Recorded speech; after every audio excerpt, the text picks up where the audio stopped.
"Mr. Karacha, sir," Woodrow said, opening the door to Matthew Reavley's office and showing in a man in his early 40s who was dressed formally in a dark suit. His hair was smooth and sleek off his brow. Normally he would have been distinguished-looking, but today his features were marred by anxiety. Matthew stood up and offered his hand. Karacha took it so briefly it was barely a touch. "Thank you, Woodrow." Matthew excused the clerk. "Sit down, Mr. Karacha. How can I help you?" That was a euphemism. Matthew was a major in the Secret Intelligence Service, and Tom Karacha a junior cabinet minister of great promise. However, now he was sweating, in spite of the fact that the room was not overly warm.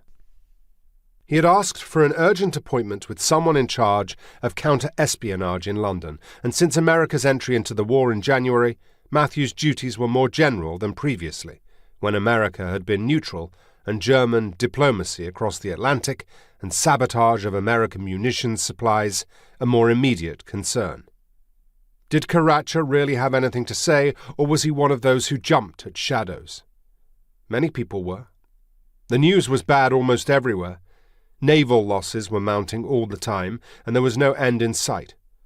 It seemed as if every day ships were going down somewhere. Britain was blockaded, and in some places rations were so short the old, the weak, and the poorest actually died of hunger.